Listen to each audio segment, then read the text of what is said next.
ಟಿ.ಆರ್. Mill ಚಿತಾಗಾರದಲ್ಲಿ Dwarakish ಅವರ ಅಂತ್ಯಕ್ರಿಯೆ, ಅಂತಿಮ ವಿಧಿವಿಧಾನಗಳೆಲ್ಲ ನಡೀತಾ ಇದೆ. ಇದು ಪೊಲೀಸ್ ಗೌರವವನ್ನು ನೀಡಲಾಗಿದೆ ಅವರಿಗೆ. ಪೊಲೀಸ್ ಗೌರವದೊಂದಿಗೆ ಅಂತ್ಯಕ್ರಿಯೆ ಚಾಮರಾಜಪೇಟೆಯಲ್ಲಿ ದ್ವಾರಕೀಶ್ ಅಂತ್ಯಕ್ರಿಯೆ. ದ್ವಾರಕೀಶ್ ನಿಮಗೆ ಗೊತ್ತಿರಲಿ, ಮತ್ತೊಮ್ಮೆ ಹೇಳ್ತಾ ಇದ್ದೀನಿ, ಇವನ್ ಚಾರ್ಲಿ ಚಾಪ್ಲಿನ್ ಸಮೇತ ಓರ್ವ ಕಾಮಿಡಿಯನ್ ಆಗಿ, ಡೈರೆಕ್ಟರ್ ಆಗಿ 50 ಸಿನಿಮಾ ಪ್ರೊಡ್ಯೂಸ್ ಮಾಡಿದ ಇತಿಹಾಸ ಇಲ್ಲ. ಇಡೀ ವಿಶ್ವದಲ್ಲೇ ಅವರ ಕಾಮಿಡಿಯನ್ ಆಗಿ 50 ಸಿನಿಮಾ ಪ್ರೊಡ್ಯೂಸ್ ಮಾಡಿದಂಥ ಹೆಗ್ಗಳಿಕೆ ಇರುವಂಥ ದ್ವಾರಕೀಶ್. ಇವನ್ ದ್ವಾರಕೀಶ್ ಅವರಿಗೆ ಇಲ್ಲಿ ತನಕ ಒಂದು ಪದ್ಮಶ್ರೀ, ಪದ್ಮಭೂಷಣ ಪ್ರಶಸ್ತಿ ಕೂಡ ಬಂದಿಲ್ಲ. ನಿಜ ಹೇಳಬೇಕು ಅಂತಂದರೆ 300ಕ್ಕೂ ಹೆಚ್ಚು ಸಿನಿಮಾ, 50ಕ್ಕೂ ಹೆಚ್ಚು ಪ್ರೊಡಕ್ಷನ್, 15ಕ್ಕೂ ಹೆಚ್ಚು ಸಿನಿಮಾಗಳಿಗೆ ನಿರ್ದೇಶನ, ಸತತವಾಗಿ ಗೆಲುವು, ಸತತವಾಗಿ ಸೋಲು. ಒಂದು ರೀತಿಯಲ್ಲಿ ರವಿಚಂದ್ರನ್ ಒಂದು ಮಾತನ್ನು ಹೇಳ್ತಾ ಇದ್ರು ಇವತ್ತು, ನಾನು ಪರದೆಯಲ್ಲಿ ರಸಿಕ, ಆದರೆ ಪರದೆಯ ಹಿಂದೆ ದ್ವಾರಕೀಶ್ ಮಹಾರಸಿಕ ಅನ್ನೋಂಥ ರೀತಿಯಲ್ಲಿ ತಮ್ಮ ಜೀವನದುದ್ದಕ್ಕೂ ಸಿನಿಮಾವನ್ನೇ ಪ್ರೀತಿಸಿದರು. 13 ಮನೆಗಳನ್ನು ಮಾರ್ತಾರೆ. ತಾವು ಸಂಪಾದನೆ ಮಾಡಿದ 13 ಮನೆ, ಸೈಟ್ ಮಾರ್ತಾರೆ. ಪ್ರಚಂಡ ಕುಳ್ಳ ಅನ್ನುವಂಥ ಸಿನಿಮಾ ನಿರ್ಮಾಣ ಮಾಡುವಾಗ ಡಾಕ್ಟರ್ ರಾಜ್ಕುಮಾರ್ ಅವರ ಸಿನಿಮಾಗಳು ಕೂಡ ಆ ಸಂದರ್ಭದಲ್ಲಿ ಕೇವಲ 12ರಿಂದ 15 ಪ್ರಿಂಟ್ಗಳಾಗ್ತಾಯಿದ್ರು. ಆದರೆ 40 ಪ್ರಿಂಟ್. ಅಂತಿಮ ವಿಧಿವಿಧಾನದ ದೃಶ್ಯಾವಳಿಗಳನ್ನು ಗಮನಿಸ್ತಾ ಇದ್ದೀರಿ. ಪೊಲೀಸ್ ಗೌರವ ಇದು.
ಪ್ರಪಂಚದಲ್ಲಿ ತುಂಬ ಜನ ಹುಡ್ತಾರೆ, ತುಂಬ ಜನ ಸಾಯ್ತಾರೆ. ಬದುಕು ಅನ್ನೋದೊಂದು ಅವಕಾಶ. ಆ ಅವಕಾಶದಲ್ಲಿ ನೀವು ಏನು ಸಾಧಿಸ್ತೀರಾ ಅಥವಾ ಎಷ್ಟು ಧೈರ್ಯ ಮಾಡ್ತೀರಾ, ಯಾವ ಮಟ್ಟಿಗೆ ನಿಮ್ಮ ಬದುಕನ್ನು ಉಪಯೋಗಿಸ್ಕೊತೀರಾ ಅನ್ನೋದಕ್ಕೊಂದು ಉದಾಹರಣೆ. ಹುಣಸೂರಲ್ಲಿ ಹುಟ್ಟಿ ಎಲ್ಲ ಸಿನಿಮಾದ ಏನೇನೋ ಒಂದು ನಾರ್ಮ್ಸ್ ಇರುತ್ತಲ್ಲ, ಹಿಂಗೆ ಇರಬೇಕು, ಒಬ್ಬ ನಾಯಕನಾಗಕ್ಕೆ ಇದೇ ಥರ ಇರಬೇಕು, ಅಥವಾ ಈ ವಿಷಯಗಳಲ್ಲಿ ಮಾತ್ರ ಒಬ್ಬ ದೊಡ್ಡ ನಿರ್ಮಾಪಕ ಆಗ್ಬೋದು, ಸ್ಟಾರ್ ಆಗ್ಬೋದು ಅನ್ನೋ ಎಲ್ಲ ಒಂದು ಏನು ಕಲ್ಪನೆಗಳಿತ್ತು ಅದನ್ನೆಲ್ಲ ಹೊಡೆದು ತನ್ನದೇ ಆದ ಒಂದು ಸಾಧನೆ ಮಾಡಿರುವಂಥ ಮಹಾನ್ ಚೇತನ. ಕನ್ನಡ ಚಿತ್ರರಂಗಕ್ಕೆ ಅವ್ರು ಕೊಟ್ಟಂಥ ಕೊಡುಗೆ ತುಂಬ ದೊಡ್ಡದು. ಇದು ನೋಡಿದಾಗೆಲ್ಲ ಭಾಳ ಸ್ಫೂರ್ತಿಯಾಗುತ್ತೆ. ಯಾಕಂದರೆ ಎಷ್ಟು ಅದ್ಭುತವಾಗಿ ಒಂದು ಅವಕಾಶ, ಅಂದರೆ ಬದುಕೇ ಅವಕಾಶ, ಅದನ್ನು ಬದುಕಿದ್ರು ಅನ್ನೋದಕ್ಕೆ ಸಂತೋಷ ಪಡಬೇಕು. ಅವ್ರಿಗೆ ಗೌರವ ಸಲ್ಲಿಸಿ ನಾವೆಲ್ಲರೂ ಕಳಿಸ್ಕೊಡ್ಬೇಕು, ಅಷ್ಟೇ ಹೇಳ್ಬೇಕು. ಅವ್ರ ಕುಟುಂಬಕ್ಕೆ ದೇವರು ಶಕ್ತಿ ಕೊಡಲಿ ಇದನ್ನು ಬರೆಸುವಂಥ ಕರ್ನಾಟಕ ಕನ್ನಡ ಚಿತ್ರರಂಗ ಅವ್ರನ್ನ ಯಾವತ್ತೂ ಸ್ಮರಿಸುತ್ತೆ. ಪ್ರಪಂಚದಲ್ಲಿ ಬೆಳಗ್ಗೆಯಿಂದ ವಾಟ್ಸಪ್ಪಲ್ಲೆಲ್ಲ ದ್ವಾರಕೀಶ್ ಅವರ ಬೇರೆ ಬೇರೆ ಚಿತ್ರಗಳ ತುಣುಕುಗಳೆಲ್ಲ ಓಡಾಡ್ತಿದೆ. ಗುರು ಶಿಷ್ಯರದು ಒಂದು ಸನ್ನಿವೇಶ ಬೆಳಗ್ಗೆ ನನಗೆ ಬಂತು. ಅಲ್ಲಿ ಶಿವರಾಮಣ್ಣ, ದ್ವಾರಕೀಶ್ ಅವರು ಆ ಗುರುಗೆ ಸೇವೆ ಮಾಡ್ತೀನಿ ಅಂತ ಒಣಕೆ ಇಟ್ಕೊಂಡು ಆ ಗುರು ಕಾಲ್ನ ಪೀಸ್ ಮಾಡ್ಬಿಡ್ತಾರೆ. ಎಂತೆಂಥ ದೃಶ್ಯಗಳನ್ನ ಒಬ್ಬ ನಟನಾಗಿ ದ್ವಾರಕೀಶ್ ಅವರು ನಮಗೆ ಕೊಟ್ಟಿದ್ದಾರೆ. ಒಂದ್ ಕಡೆ ಮರೆಯಲಾಗದಂತ ದೃಶ್ಯಗಳು. ಡೈರೆಕ್ಟರ್ ಆಗಿ, ನಿರ್ಮಾಪಕ, ನಿರ್ದೇಶಕ ದ್ವಾರಕೀಶ್ ಅವರು ನಿಧನರಾಗಿರುವ ಹಿನ್ನೆಲೆ ಇವತ್ತು ಬೆಳಗಿನ ಜಾವ ತನಕ ಕೂಡ ಅಂತಿಮ ದರ್ಶನಕ್ಕೆ ವ್ಯವಸ್ಥೆ ಮಾಡಲಾಗಿತ್ತು ರವೀಂದ್ರ ಕಲಾಕ್ಷೇತ್ರದಲ್ಲಿ. ಅಲ್ಲಿಂದ ನೇರವಾಗಿ ಚಾಮರಾಜಪೇಟೆಯ ರುದ್ರಭೂಮಿಗೆ ಸದ್ಯ ದ್ವಾರಕೀಶ್ ಅವರ ಪಾರ್ಥಿವ ಶರೀರವನ್ನ ತರಲಾಗಿದೆ. ಅವರ ಕುಟುಂಬಸ್ಥರು ಜೊತೆಗೆ ಶಿವಕುಮಾರ್ ಅವರ ಆಗಮನ ಕೂಡ ಆಯಿತು. ಕೆಲವು ಸ್ಯಾಂಡಲ್ವುಡ್ ಗಣ್ಯರ ಸಮ್ಮುಖದಲ್ಲಿ ಈಗ ಅಂತ್ಯ ಸಂಸ್ಕಾರದ ವಿಧಿವಿಧಾನಗಳನ್ನು ಕೂಡ ನೆರವೇರಿಸಲಾಗ್ತಾ ಇದೆ. ಬ್ರಾಹ್ಮಣ ಸಂಪ್ರದಾಯದಂತೆ ಸದ್ಯ ವಿಧಿವಿಧಾನಗಳನ್ನು ನೆರವೇರಿಸಲಾಗ್ತಾ ಇದೆ. ಬ್ರಾಹ್ಮಣ ಸಂಪ್ರದಾಯದಂತೆ ಅವರ ಹಿರಿಯ ಮಗ ತಲೆ ಕೂದಲನ್ನ ನೀಡಬೇಕಾಗತ್ತೆ. ಹಾಗಾಗಿ ಆ ಪ್ರಕ್ರಿಯೆಗಳು ಸದ್ಯ ಸಾಗ್ತಾ ಇದೆ ಅಂತ ಹೇಳಲಾಗ್ತಾ ಇದೆ. ಚಾಮರಾಜಪೇಟೆಯ TR ಮಿಲ್ ಹಿಂದೂ ರುದ್ರಭೂಮಿಯಲ್ಲಿ ಸದ್ಯ ದ್ವಾರಕೀಶ್ ಅವರ ಅಂತ್ಯಕ್ರಿಯೆಗೆ ಎಲ್ಲ ರೀತಿಯ ಸಿದ್ಧತೆಗಳು, ಆ ವಿಧಿವಿಧಾನಗಳು ನೆರವೇರಿಸ್ತಾ ಇರುವಂತಹ ದೃಶ್ಯ ನಾವು ಗಮನಿಸ್ತಾ ಇರೋದು. ಕೆಲವೇ ಹೊತ್ತಿನಲ್ಲಿ ನಡೆಯುತ್ತೆ ಅಂತ್ಯ ಸಂಸ್ಕಾರ. ಬ್ರಾಹ್ಮಣ ವಿಧಿವಿಧಾನದ ಪ್ರಕಾರ ಅಂತ್ಯಕ್ರಿಯೆಯನ್ನ ನೆರವೇರಿಸಲಾಗುತ್ತೆ.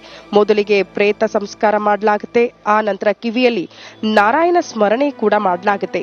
ಚಿತಾ ಅಗ್ನಿ ಹೋಮದ ನಂತರ ಚಿತಾ ಶುದ್ಧಿಯನ್ನ ಕೂಡ ಮಾಡಲಾಗುತ್ತೆ. ಭೂಸ್ಪರ್ಶ ದಹನ ಮಾಡಿ ಅಗ್ನಿ ದಿಗ್ಬಂಧನ ಕೂಡ ಮಾಡಲಾಗುತ್ತೆ. ಹಿರಿಯ ಮಗನಿಂದ ಅಗ್ನಿ ಸ್ಪರ್ಶ ಮಾಡಲಾಗುತ್ತೆ. ಈಗಾಗಲೇ ಆ ಸಿದ್ಧತೆಗಳು, ಪ್ರಕ್ರಿಯೆಗಳು ಆರಂಭ ಆಗಿರೋದನ್ನ ಸದ್ಯ ದೃಶ್ಯದಲ್ಲೂ ನಾವು ಗಮನಿಸ್ತಾ ಇದೀವಿ. ಈಗ ತಾನೇ ಪೊಲೀಸ್ ಇಲಾಖೆಯಿಂದ ಗೌರವವನ್ನ ಸಲ್ಲಿಸಲಾಯಿತು. ಆ ಮೂಲಕ ಅಂತಿಮ ನಮನವನ್ನ ಕೂಡ ಸಲ್ಲಿಸಲಾಯಿತು. ಸದ್ಯ ಅವರ ಕುಟುಂಬಸ್ಥರ ಜೊತೆಗೆ ಅವರ ಹಿರಿಯ ಮಗ ಸದ್ಯ ತಲೆ ಕೂದಲನ್ನ ನೀಡಿ ಈಗ ವಿಧಿವಿಧಾನಗಳಲ್ಲಿ ಭಾಗಿಯಾಗಿರುವಂತಹ ದೃಶ್ಯವನ್ನ ನಾವು ಗಮನಿಸ್ತಾ ಇರೋದು.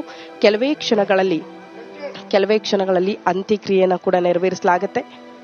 ಬ್ರಾಹ್ಮಣ ಸಂಪ್ರದಾಯದಂತೆ ಒಂದಷ್ಟು ವಿಧಿವಿಧಾನಗಳು, ಅವರ ಸ್ವಗೃಹದಲ್ಲೇ ಒಂದಷ್ಟು ವಿಧಿವಿಧಾನಗಳನ್ನ ಮುಗಿಸಿ ತದನಂತರದಲ್ಲಿ ಈಗ ಮುಂದಿನ ಪ್ರಕ್ರಿಯೆಗಳನ್ನ ಚಾಮರಾಜಪೇಟೆಯ ರುದ್ರಭೂಮಿಯಲ್ಲಿ ನೆರವೇರಿಸಲಾಗ್ತಾ ಇದೆ. ಆ ದೃಶ್ಯವನ್ನ ನಾವು ಗಮನಿಸ್ತಾ ಇದ್ದೀವಿ. ಮತ್ತೊಂದು ಕಡೆ ಅವರ ಕುಟುಂಬಸ್ಥರು, ಆಪ್ತರು ಕೂತ್ಕೊಂಡಿರುವಂತಹ ದೃಶ್ಯ. ಅವರ ಸಮ್ಮುಖದಲ್ಲಿ ಈ ವಿಧಿವಿಧಾನಗಳನ್ನ ನೆರವೇರಿಸಲಾಗ್ತಾ ಇದೆ. ನಟಿ ಶ್ರುತಿ ಅವರು ಪ್ರತಿ ಹಂತದಲ್ಲೂ ಕೂಡ ಬೆಳಗ್ಗೆ ಬಂದ್ರು, ಬಟ್ ಪ್ರತಿ ಹಂತದಲ್ಲೂ ಕೂಡ ಕೂತ್ಕೊಂಡಿದ್ದಾರೆ. ಶ್ರುತಿಯನ್ನ ತೋರಿಸುವ ಪ್ರಯತ್ನ ಮಾಡಬಹುದು. ಎಷ್ಟು ಭಾವುಕರಾಗಿದ್ದಾರೆ ಅಂದ್ರೆ, ಶ್ರುತಿಯಾಗಿದ್ದು ಕೂಡ ನಟ ದ್ವಾರಕೀಶ್ ಅವರೇ ಕಾರಣ. ಹಾಗಾಗಿ ಅವರ ಬಗ್ಗೆ ಒಂದಷ್ಟು ಮಾತುಗಳನ್ನಾಡ್ತಾ ಅವರು ಭಾವುಕರಾಗಿದ್ದನ್ನ ಕೂಡ ನಾವು ಗಮನಿಸಿದ್ವಿ. ಸದ್ಯ ಪಾರ್ಥಿವ ಶರೀರಕ್ಕೆ ಅಂತಿಮ ವಿಧಿವಿಧಾನಗಳ ಪ್ರಕ್ರಿಯೆಯನ್ನ ಸಾಗ್ತಾ ಇರುವ ದೃಶ್ಯ ನಾವೀಗ ಗಮನಿಸ್ತಾ ಇರೋದು.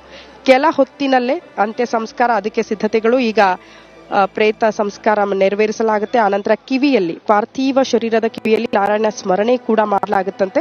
ಆನಂತರ ಚಿತಾ ಶುದ್ಧಿ ಮಾಡಲಾಗುತ್ತೆ. ಭೂಸ್ಪರ್ಶ ದಹನ ಮಾಡಿ ಅಗ್ನಿ ದಿಗ್ಬಂಧನ ಕೂಡ ಮಾಡಲಾಗುತ್ತೆ. ಸದ್ಯ ಇದೆಲ್ಲ ಕಾರ್ಯದಲ್ಲೂ ಕೂಡ ಅವರ ಹಿರಿಯ ಮಗ ಭಾಗಿಯಾಗಿರುವ ದೃಶ್ಯ. ಅವರ ಸಮ್ಮುಖದಲ್ಲಿ ಎಲ್ಲ ವಿಧಿವಿಧಾನಗಳು ನೆರವೇರ್ತಾ ಇರುವಂತಹ ದೃಶ್ಯ ನಾವೀಗ ಗಮನಿಸ್ತಾ ಇರೋದು. ಸ್ಯಾಂಡಲ್ವುಡ್ನ ಒಂದಷ್ಟು ಗಣ್ಯರು ಕೂಡ ಇಲ್ಲೇ ಹಾಜರಿದ್ದಾರೆ. ಪೊಲೀಸ್ ಇಲಾಖೆಯ ಸಿಬ್ಬಂದಿ ಕೂಡ ಹಾಜರಿದ್ದಾರೆ. ಕಾರಣ ಪೊಲೀಸ್ ಇಲಾಖೆಯ ಗೌರವ ಕೂಡ ನೀಡಲಾಯಿತು. ಆ ಮೂಲಕ ಅಂತಿಮ ನಮನ ಸಲ್ಲಿಸಲಾಯಿತು. ಸೊ ಈಗ ತಾನೇ ಶಶಿಕುಮಾರ್ ಅವರ ಆಗಮನ ಕೂಡ ಆಗಿದೆ. ಅತ್ಯಂತ ಅವರ ಆಪ್ತ ಬಳಗದಲ್ಲಿ ಸಂಸ್ಕಾರದಲ್ಲಿ ಭಾಗಿಯಾಗಿರುವಂತಹ ಹಾಗೂ ತೆರೆ ಹಿಂದೆ ಎರಡೂ ಕಡೆ ಮುಖ್ಯ ಭೂಮಿಕೆಯಲ್ಲಿ ಪ್ರಮುಖ ನಟರಾಗಿದ್ದಂತಹ ದ್ವಾರಕೀಶ್ ಲೋಕವನ್ನ ತೊರೆದಿದ್ದಾರೆ, ಉಸಿರು ನಿಲ್ಲಿಸಿದ್ದಾರೆ. ಇದೀಗ ಅವರ ಹಿರಿಯ ಪುತ್ರನಿಂದ ಅಂತಿಮ ವಿಧಿವಿಧಾನ ನೆರವೇರ್ತಾ ಇದೆ. ಚಾಮರಾಜಪೇಟೆಯ TR ಮಿಲ್ ರುದ್ರಭೂಮಿಯಲ್ಲಿ ಈ ಅಂತಿಮ ವಿಧಿವಿಧಾನ ನೆರವೇರ್ತಾ ಇದೆ. ಬ್ರಾಹ್ಮಣ ಸಂಪ್ರದಾಯದ ಪ್ರಕಾರ ಈ ಅಂತ್ಯಕ್ರಿಯೆಯನ್ನು ನಡೆಸಲಾಗ್ತಾ ಇದೆ. ಅದಕ್ಕೆ ಬೇಕಾಗಿರ್ತಕ್ಕಂಥ ಎಲ್ಲ ಸಿದ್ಧತೆಗಳು ಕೂಡ ಆಗಿದ್ದಾವೆ. ದ್ವಾರಕೀಶ್ರನ್ನ ಅವರ ಅಭಿಮಾನಿಗಳು, ಚಿತ್ರರಂಗದ ನಟರು, ಅವರ ಜೊತೆಗೆ ಕೆಲಸ ಮಾಡಿರ್ತಕ್ಕಂಥವರು, ಸಹವರ್ತಿಗಳು ಹೇಗೆ ನೆನೆಸ್ಕೊಂಡ್ರು ಅನ್ನೋದನ್ನು ನಿನ್ನೆ ಇವತ್ತು ಎಲ್ಲ ಕೂಡ ನೋಡಿದ್ದೀವಿ. ಬಹಳ ವಿಶೇಷವಾದಂಥ, ವಿಭಿನ್ನವಾದಂಥ ಒಂದು ವ್ಯಕ್ತಿತ್ವ ಅಂತ ದ್ವಾರಕೀಶ್ ಅವ್ರನ್ನ ನೆನೆಸ್ಕೊಳ್ತಾರೆ. ಅವರು ಮಾಡಿದ ಚಿತ್ರಗಳು ಇರಬಹುದು. ಯಶ್ ಅವರು ಬಹಳ ಇಂಪಾರ್ಟೆಂಟ್ ಆದಂಥ ಒಂದು ಮಾತನ್ನು ಹೇಳ್ತಾ ಇದ್ರು. ಏನಂತಂದರೆ, ಒಬ್ಬ ಚಿತ್ರೋದ್ಯಮಿ ಹೇಗಿರಬೇಕು ಎಂಬುದಕ್ಕೆ ಬಹಳ ವಿಭಿನ್ನವಾದಂಥ ಒಂದು ಉದಾಹರಣೆ ದ್ವಾರಕೀಶ್ ಅವರು ಆಗಿದ್ರು ಅಂತ. ಅವರು ಹಿಂದೆ ಸೆಟ್ ನಾರ್ಮ್ಸ್ ಏನಿತ್ತಲ್ಲ, ಹೀಗೇ ಇರಬೇಕು, ಹೀರೋ ಅಂದರೆ ಹೀಗೇ ಇರಬೇಕು, ನಿರ್ಮಾಪಕ ಅಂದರೆ ಹೀಗೇ ಇರಬೇಕು, ಅಥವಾ ಒಂದು ಪಾತ್ರ ಅಂತಂದರೆ ಹೀಗೆ ಇರಬೇಕು ಅನ್ನುವಂಥ ಆ ಎಲ್ಲ ನಾರ್ಮ್ಸ್ಗಳನ್ನ ಮುರಿದು ಒಂದು ಹೊಸತನವನ್ನು ತಂದಂಥವರು ದ್ವಾರಕೀಶ್ ದೇಹತ್ಯಾಗ ಮಾಡಿದ್ದಾರೆ. ದ್ವಾರಕೀಶ್ ಇಹಲೋಕವನ್ನು ತ್ಯಜಿಸಿ ಪಯಣ ಮುಂದುವರಿಸಿದ್ದಾರೆ. ಕೊನೆಯ ವಿಧಿವಿಧಾನಗಳು ಜರುಗ್ತಾ ಇದೆ. ಬ್ರಾಹ್ಮಣ ಸಂಪ್ರದಾಯದಂತೆ ನಡೀತಾ ಇರತಕ್ಕಂಥ ಕೊನೆಯ ವಿಧಿವಿಧಾನಗಳು